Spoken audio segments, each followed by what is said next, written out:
Hey Bob, hey Greg. How you doing? Yeah, good thanks. How are you?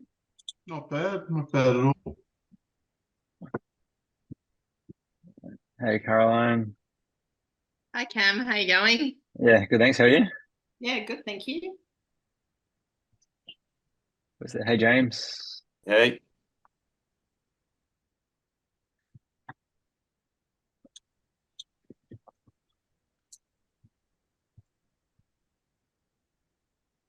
All right, I'll just wait another minute or so. It's 10 o'clock, so I don't like to wait too long. Once we said we'd start at 10, but we'll give them 1 minute. There might be another couple of people jump in, but yeah, it would be really helpful for me just for you guys who are here, just so I know how to kind of pitch this. I know when you kind of registered for the Zoom, you said how much you've been using GHC, but can I do a really quick wraparound of where you're how much you're using it, because that'll help me just to pitch where we go with here. So I'll just work around my screen. So Michael, you were first on my screen. Where are you up to with GHC? Um, my Minister Vaughan Smith shared it with me a while Okay. ago, Yep. and I've had a bit of a look at it, Yep. but we're wanting to use the data to work out where our weak points are and how we actually manage our church growth. Yeah, excellent. Perfect. That's great. Thanks. All right, Bob, you're next on my screen. Okay, our church is implementing GHC at the moment and reporting it through Elvanto and so on. Yep. It's all linked with Elvanto. Yep. I'm on the church council and I have an interest in looking at the measurement side and what we learn from trends and things like that. So Yep. Great. exploring that type of thing. Yeah, perfect. Thanks. That's really helpful. Caroline? Yeah, we're using it at the staff team level at the moment for quarterlies and then kind of ad hoc. So I kind of would like better habits. And we also use it with our what we call congregational team leaders. So the teams that are running each congregation. So. Yeah, great. Cool. Thanks. Hey Danny, we're just doing a quick wraparound of how people are using GHC at the moment. So James, where are you up to? yeah, I use it with people, the staff. Yep. I look at it a fair bit, but I'm just sort of wanting to know how to use it better with quarterly strategy meetings with the focus leaders of each congregation. Yeah. Cool. Excellent. Great. That's helpful. Greg? Yeah, I've had a play around, haven't really implemented anything. But yeah, one of the things we're doing is getting Elvanto up and running and wondering how that feeds into GHC as well. Cool. Excellent. Thanks. Danny, where are you up to with how you guys are using GHC at the moment? Yeah, we kind of use it mostly as a like to help us visualize who's attending a church regularly and kind of know who to follow up on a week-to-week basis. Yeah, wonderful. Thanks. Hey, Bruce, Amy, and Rich, we're just doing a quick wraparound of how people are using GHC at the moment. And Bruce, you're next on my screen. And it can be I haven't even looked at it. Is okay. There's no kind of pressure here. But yeah, Bruce, how are you using it at the moment? That's fine. We meet each week. We review one of our congregations each week. And the pastor of that congregation runs us through the key stats using GHC. That's really helpful. And then we use that to try to ask the question, what's really going on in the congregation? Why is it that we're seeing what we see? Actually, it's been really, really helpful. We've come up with several. Yesterday morning, we came up with some really interesting stuff out of that. Yeah, great. That's wonderful. Thanks. Amy, how are you guys using it up at Toowoomba? Yeah, so I don't know can you hear me? Yep. Yeah, great. We've been looking at like once a month with the staff team, some like key metrics, really like the toolkit ones are like serving in groups is the main ones. We're looking at the stay ratio. And then at a like more detailed level, I meet with the children's minister and the children's team, and then we've got a lot more like attendance information and like identifying the pastoral needs and follow up for families and what that looks like. Yeah. Cool. Yeah, great. Thanks. Rich, how are you guys using it at the moment? We haven't used it for a little while, but but we're back into it. In the past we've used it similar to what Bruce was saying. We use it to look at our attendance and just see who needs following up. I'm also just trying to work out how to. I was using it to work out like how many people are, or what percentage of our people are in small groups. Yep. But that's proving. I think I need to clean up Elvanto a bit in terms of groups and things, because it's got like in terms of our numbers, it includes all kids. Yep. Not kids aren't in groups as such. So I need to anyway. Yeah, we need to. We can talk about what tidy up. filters to set up to make work in that space. Okay. Yeah, great. All right. Cool. Thanks. And there's always one person where I'm guessing how to pronounce your name. Juanita?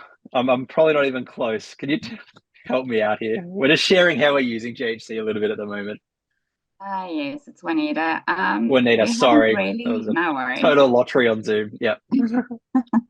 No, we haven't really used it, to be honest. Okay, so perfect. That's Yep. why I'm on the webinar today. So Excellent. we definitely want to start using it a lot more. So yeah, that's perfect. why I'm here to start. Cool, wonderful. That's that's really helpful and kind of a breadth of experience in this group already, which is really great. So the real goal of today is I've got a few things to share, but by the sounds of it, I can already see that there's more kind of wisdom in how it's being used on the ground in different contexts kind of between you guys. So really keen for you to share what you're doing in your churches as much as anything else, in terms of the rhythms that you have in your staff teams and with ministry leaders and all of those types of things.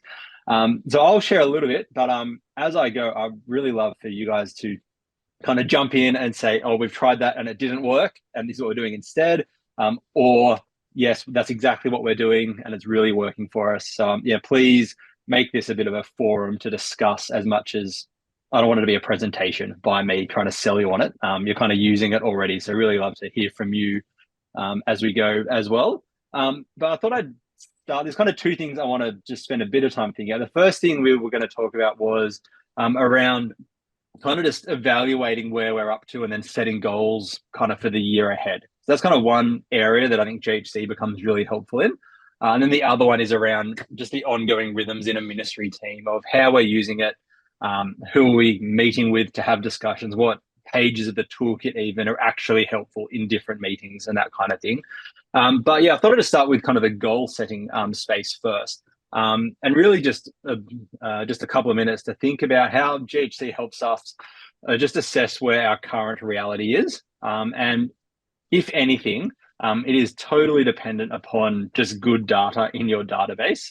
And that's, for lots of you using it for a while, you'll discover that's kind of 90% of the work in GHC is making sure your database is good, because that helps us just to say, when we open GHC, we can trust the data that we're looking at. And some of you have probably heard me share like this before, that I think we have this ideal picture of our database will be 100% true. And that's just totally unrealistic. And no one will ever really get there.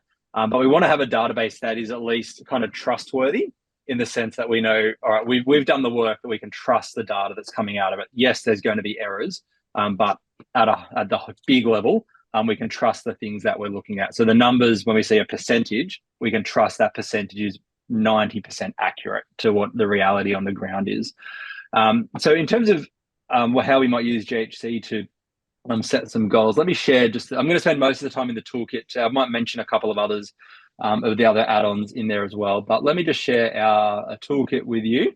And this is really just to say, this is in terms of goal setting, the key, I think, for us is really just asking the question of what's our current reality, and where might we want to be in 6 months, 12 months, 2 years' time.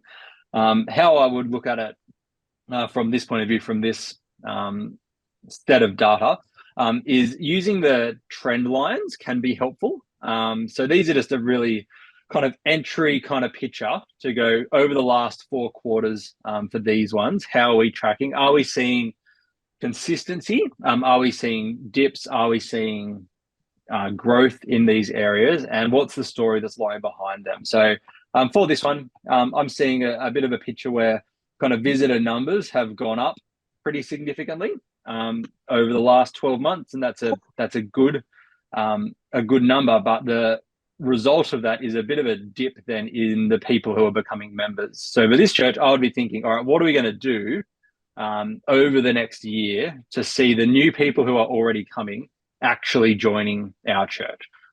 This is my church. The data's anonymized when we get to names, but this church has actually decided that our membership of new people and helping them find their way into church is the thing for the next 2 years for this church.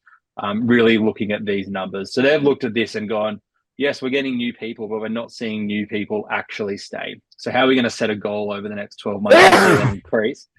And the key for goals is to make sure they're achievable and measurable. So SMART goals, so strategic, measurable. I always miss one.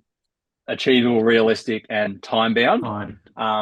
So to see that it would be great to have a goal of 100% stay ratio, but that's unrealistic in terms of that. No one is ever going to see that really happen. But to say in the next 12 months, can we see our stay ratio move from 21% to 30%, which might just be, let's just move the dial a bit in the right direction. We can measure that. We can put some things in place to move in that direction. In a similar way, a regularity of 57%. A realistic goal would be, all right, well, let's see if we can get everyone at church 67% of the time. So that's 2 out of 3 weeks for our members. That's a bit of a shift in the dial, but 90% is probably unrealistic because it's too big of a jump over time. So that's what GHC wants to kind of help at this point in terms of just setting some strategic goals over time and then use this to come back and measure how we're going. So be able to, if anything, take a snapshot of this dashboard and say, all right, well, in 6 months' time, let's compare our current one to the one we had 6 months ago. And have we moved things in the right direction? Now, some of the trends will pick up here, but I think it's really helpful to have this picture in front of you when you come back and review how you're going. Our percentage is kind of alive every time the database gets updated from our GHC gets updated from our database, but to have a picture and to be able to compare like for like 6 months or 3 months or a year apart can be really helpful. So that's just kind of where I wanted to start as kind of the year starts. Can be really helpful just to make sure our database is up to speed. So we've got good data feeding into here. And that's around kind of who are the people, how are we going with our attendance, how are we going with people in groups, not in groups, our serving areas. I think particularly serving, we might talk about this. I think the volunteer area has the worst kind of bad legacy data when it comes to, we're really good, I think, at adding people when they start serving, but we're not good at cleaning up a database when someone steps out of a ministry team. So making sure just our data at that level is kind of good so that when we look at this, we can say, okay, where are we and where might we want to be? Now, that is going to feed a lot into what I want to spend the rest of our time talking about, which is how are we doing that as teams, as individuals with different people in our churches. But yeah, I'd love to kind of pause there and say, has anyone used GHC to really do that kind of goal setting and kind of planning of where you are and where you want to get to and use this in any really helpful way? Has anyone got a story to share what they've done with it? We've been using it for goal setting, which has been really helpful to share at like a staff team level, and particularly around the stay ratio of getting everyone involved. And we've really been just focusing on like numbers of people in small groups and numbers of serving. So it's been helpful to be able to put a number to it and share it with our like parish council too, just like a broader understanding of what that like current engagement looks like and why there might be a focus on something different. Yeah, great. Thanks. Have you seen using GHC kind of help move things in the right direction by putting them in kind of in front of you? Yeah, like I think it's helped to like identify what, the current state is. And we have seen some shift over time, particularly just like maybe not so much with the bigger things because like there's a lot of people needed to shift the dial. But the visitor and the stay ratios are like a lot more fluid. Yeah, great. Thanks. Anyone else been using it in this kind of space?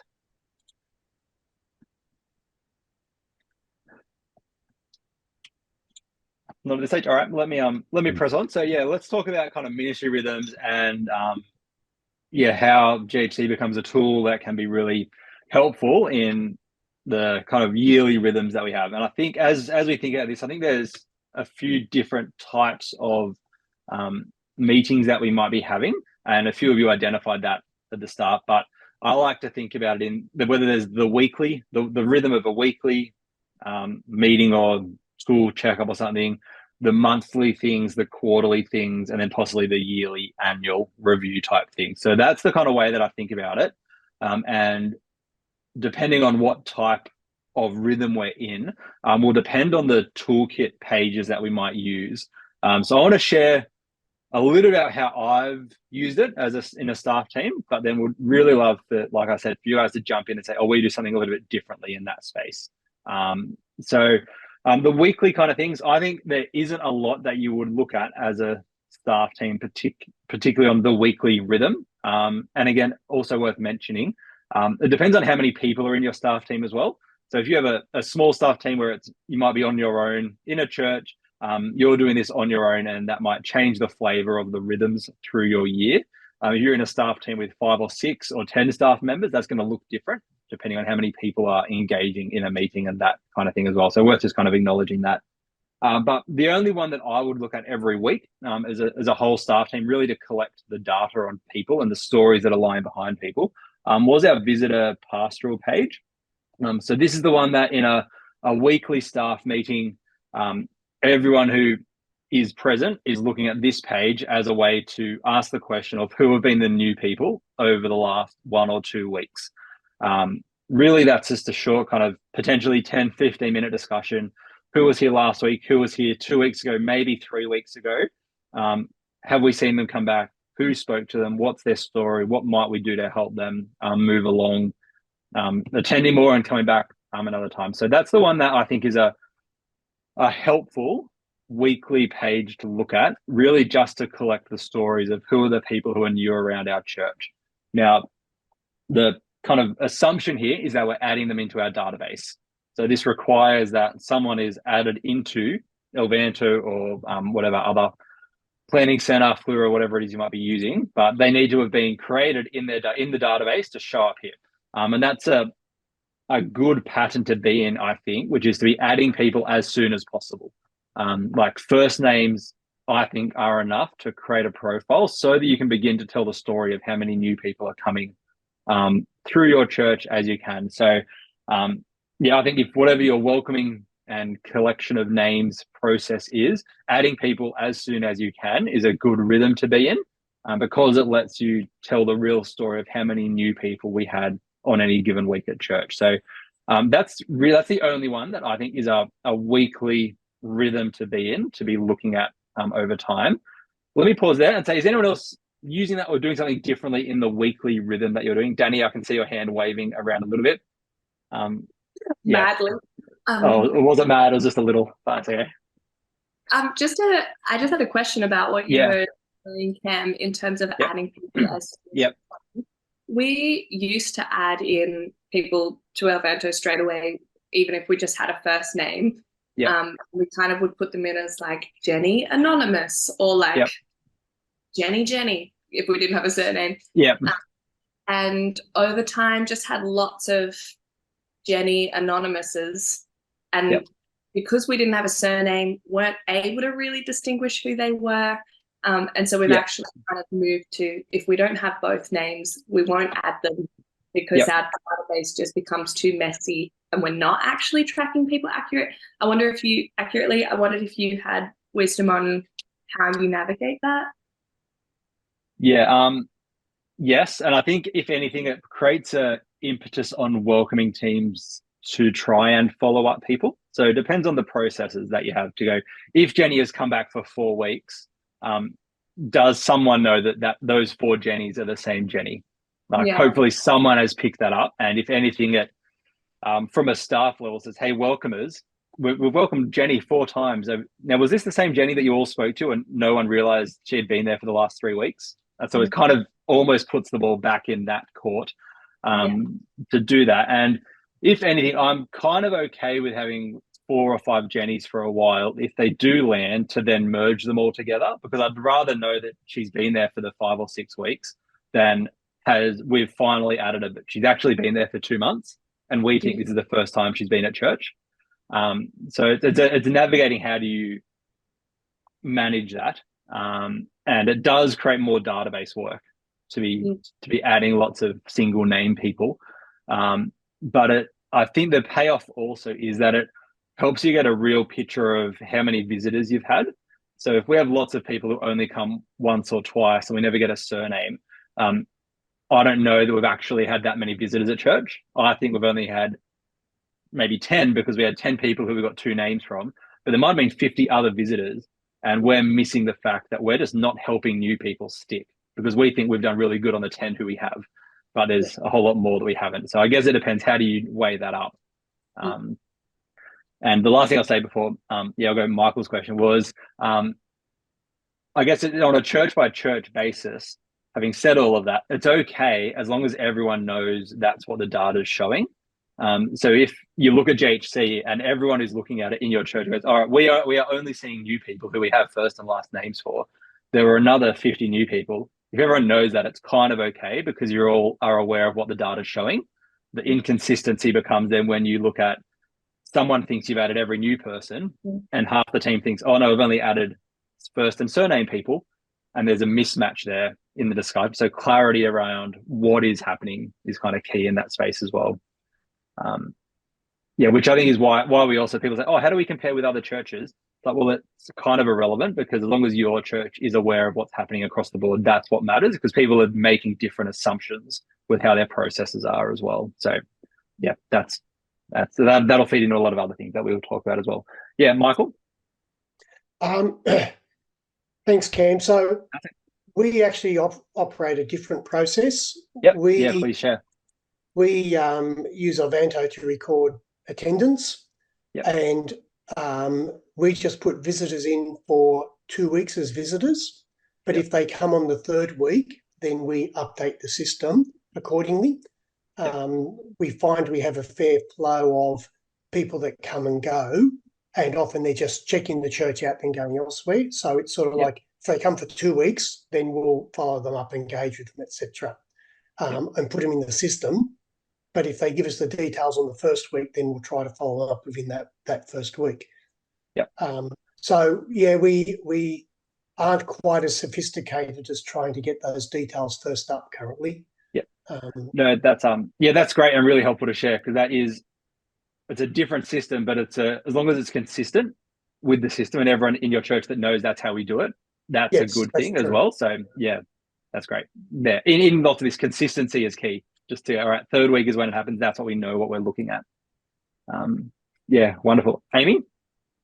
We're probably different again. We don't track attendance for adults, only kids that are like checked in. We do count the number of people, so we like have a manual input into the service of how many people were there, but rather use Alvanto as a system where if people have opted in, of like giving us information. So we've got like next step cards, the welcome team are quite proactive. But like you said, we know that that's actually not capturing everybody.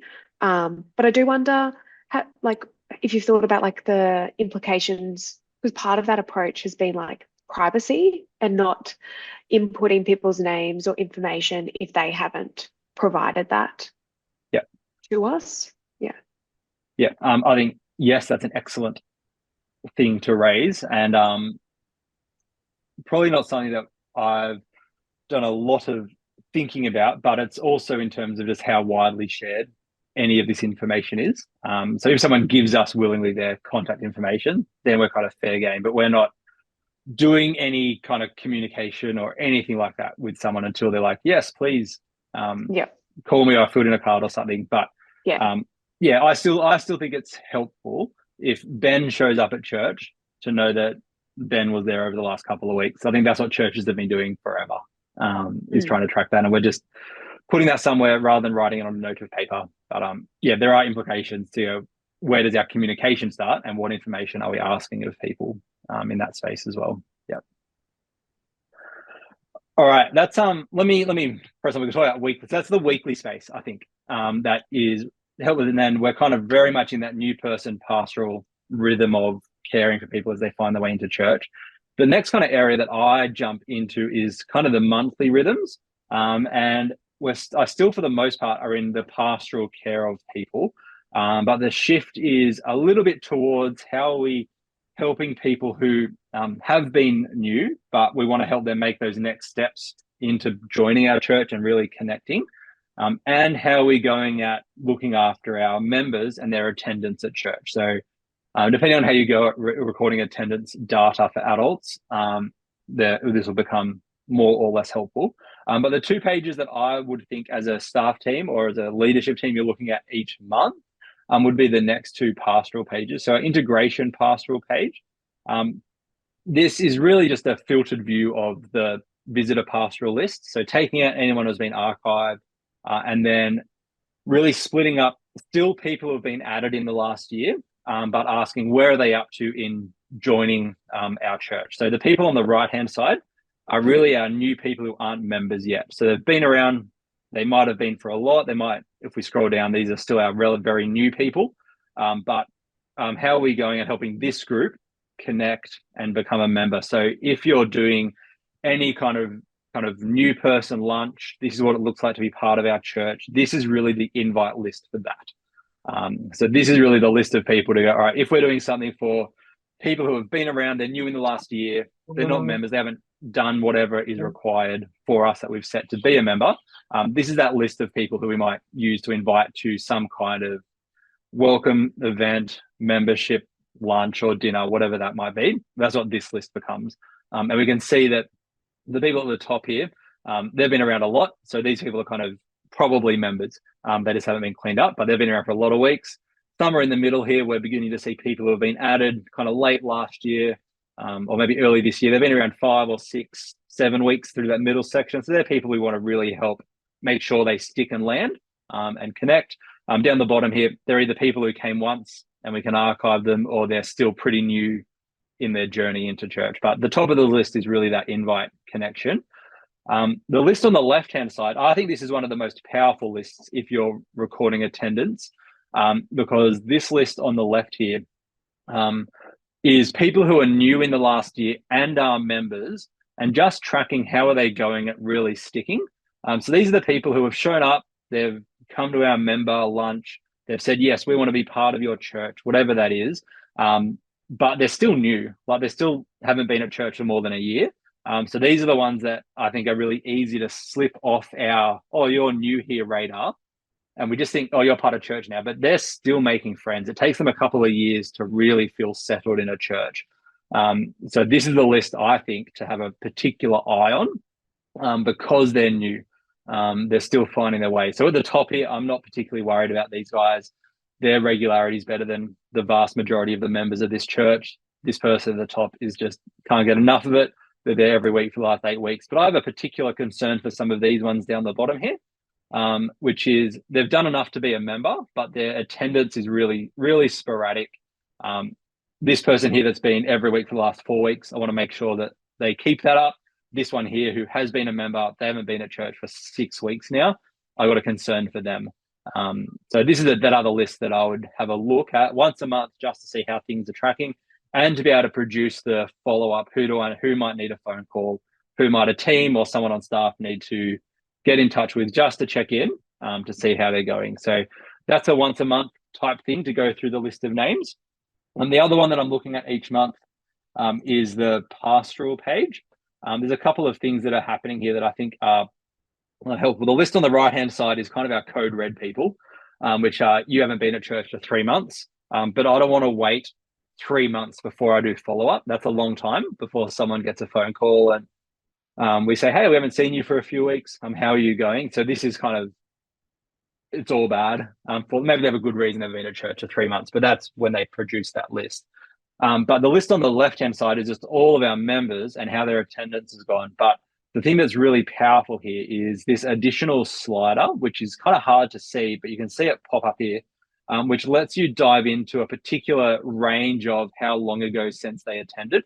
So one thing that I that we used when I was on staff at the church was 4 weeks and 8 weeks were kind of threshold marks for us to do some follow-up. Also worth mentioning, just for people who are relatively new to GHC, depending on the size of your church, we have the locations or campuses in other databases filter, so you can dial this into particular congregations. So you might have a 9 a.m. congregation person who does the follow-up there, or you might have a 6 p.m. So if I went, show me just all the 9 o'clock people, this will then produce the list of that particular congregation's people. So it lets you filter into particular groups of people as well at that point. So that's just there as a to be aware of as you do that. And I'll just click on. I've just have our 4 services on at the moment. So they're the 2 that I think are the monthly rhythms. So again, we're still very much in that pastoral space, and we're trying to help people who are finding their way into church, and also just our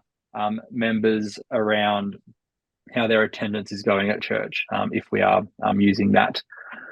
All right, I'll pause there. Does anyone share anything that you're doing in the monthly space, or comments or reflections?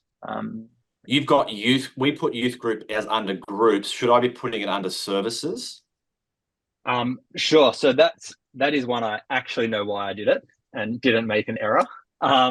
Yeah. So the way that I was using services was thinking about any kind of regular weekly grouping of people in that space as a service, because that let us do attendance.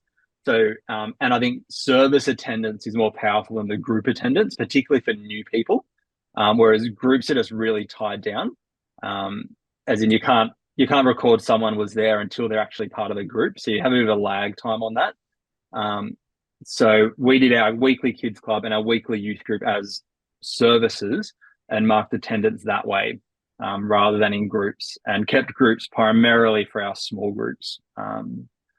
But it does, like, you can take that either way. But I just found the service attendance space was more flexible than the group attendance, particularly for kids ministry in terms of checking in and checking out, which you just can't do in groups. So it was kind of all linked into that.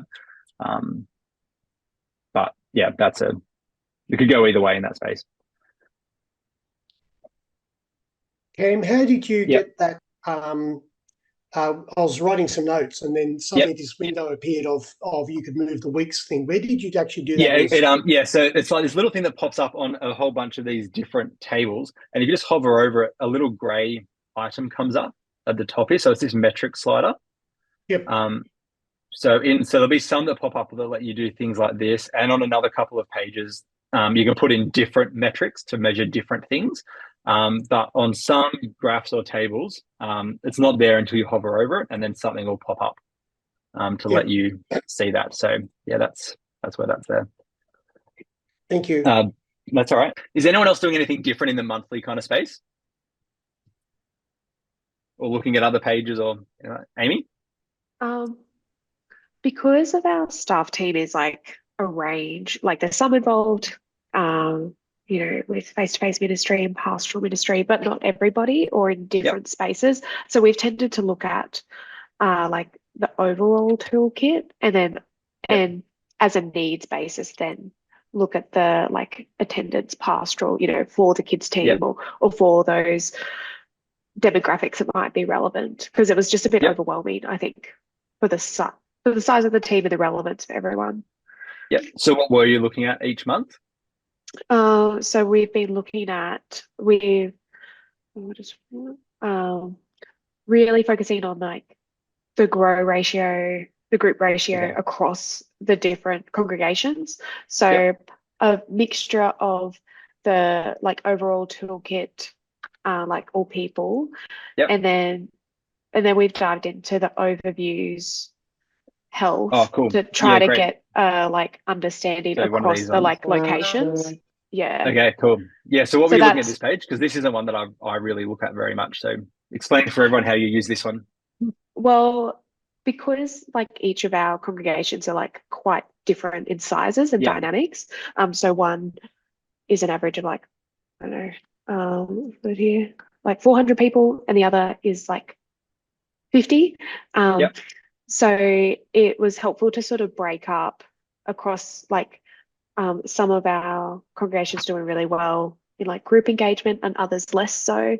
Yep. And so it was sort of helpful for the team who are involved in with different congregations or different people to see those differences. Yep. So it was less so about like individual people, Yep. but general trends and great. areas of focus. Yeah. Cool. Yeah. So this one will let you kind of compare those things with the same measures across the different groups of people. So yeah, that's really helpful. Thanks.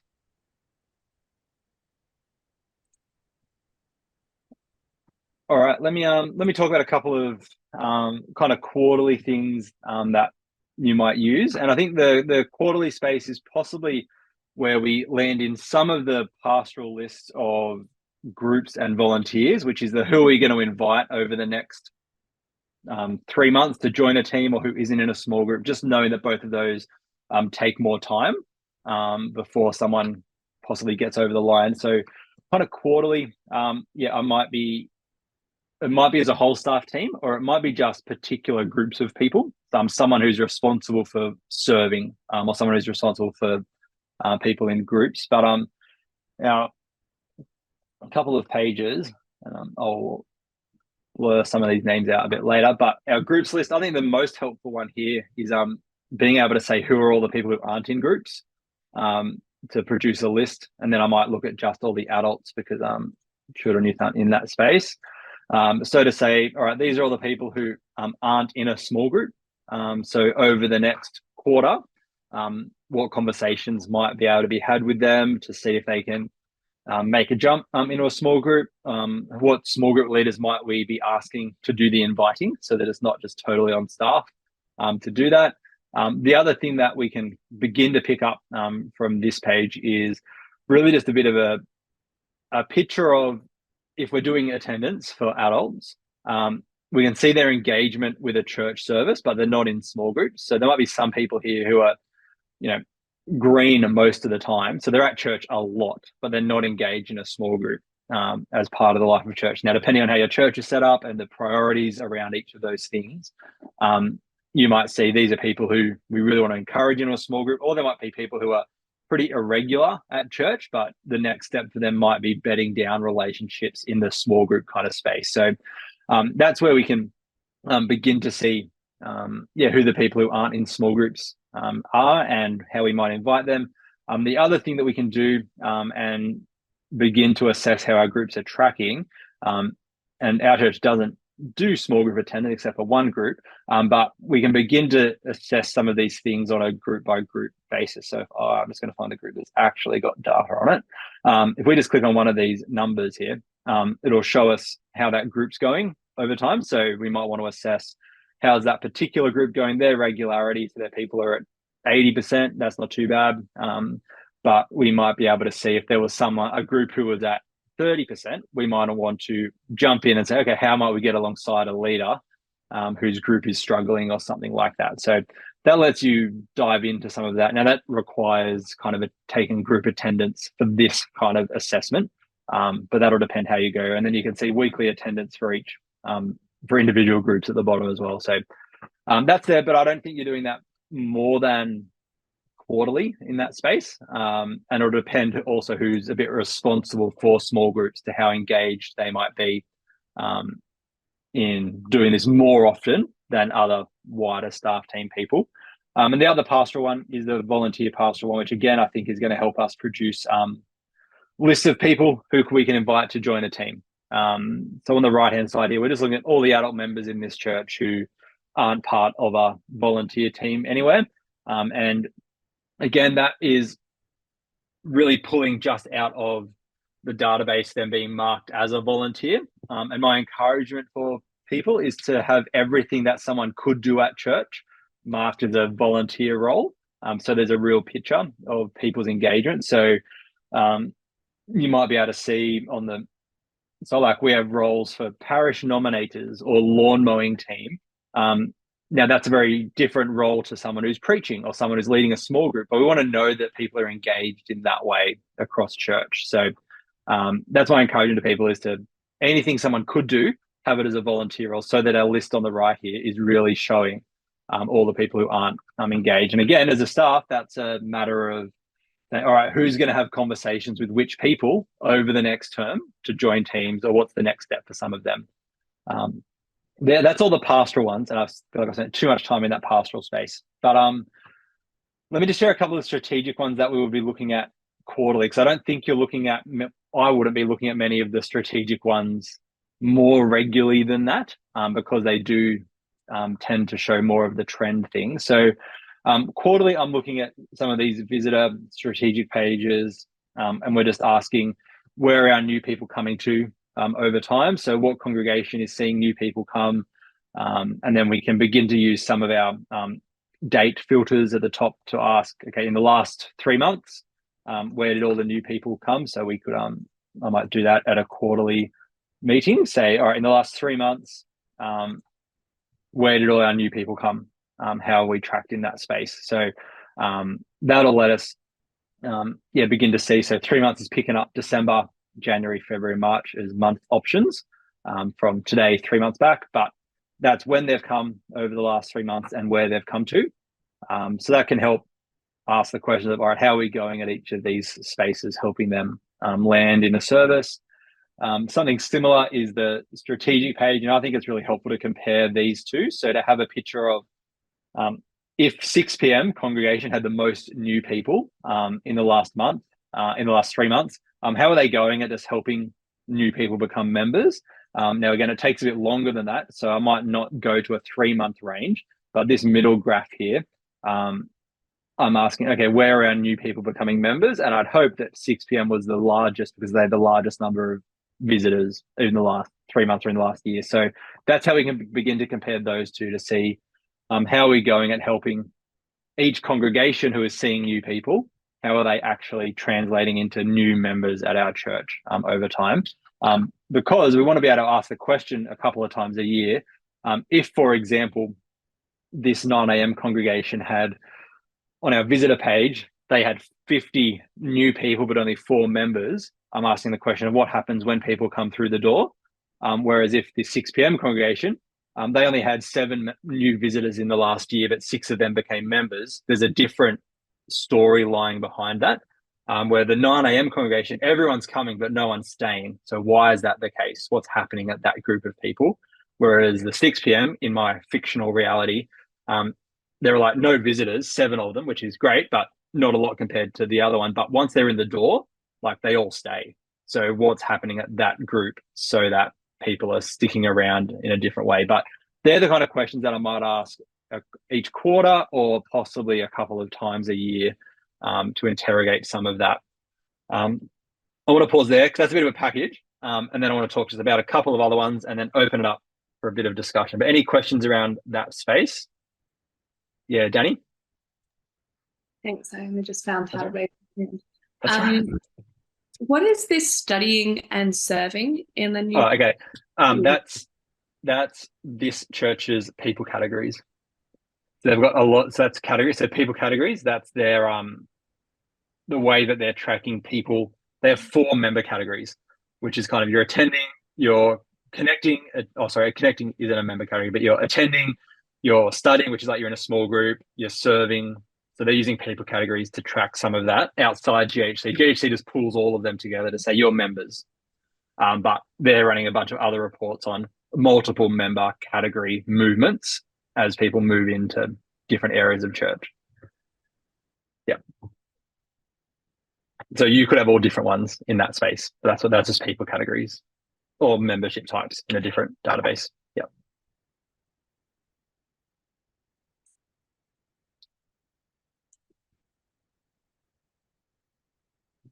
All right.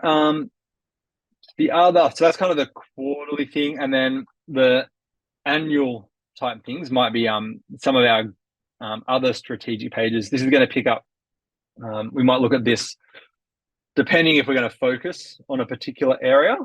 This might be looked at regularly, but this is maybe a couple of times a year. We might just be able to see how we're actually going with members tracking at services. So this is just picking up how's our weekly attendance going at each service over the last almost year, because this church's report maxes out in size. But there's members at church each week over the last year at each of the services.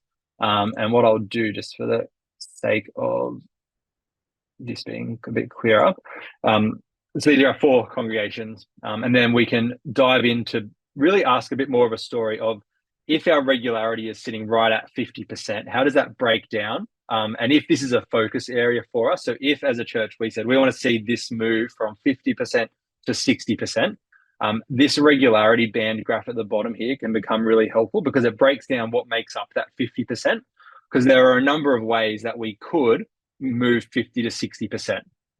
It could be we want to just get everyone at church another time once every 2 months, or we might see we've got our biggest group of people are at church at least 75% of the time in the last 3 months. So that's pretty good. So maybe a focus area could be this 32% who are there around 2 out of every 4 weeks. So what if we got those to all come one more time? That would make a significant shift in our overall regularity. Or maybe we're going to focus on this 11%. They're there between kind of 25 to 50% of the time. So they're there 1 out of every 4. If that 11% came 2 out of 4, what's that going to do to shift our overall regularity? So that will break down what our overall regularity at the top is. And then just, I think, Michael, you asked this before. So this is another one of those graphs where you can put some different numbers on it. So by hovering over it, so we can drill up from, so right now we're on weeks. We can go to month on month data, which is going to flatten that line a whole lot, but to be able to see some month trends, or we can go up to quarters as well. But this also has an optional metrics one, which, depending on what you're looking at, will let you. So right now we're just looking at people attended each week. And this is just, so that's an average of people per week. And this is people who attended at least once over those quarters.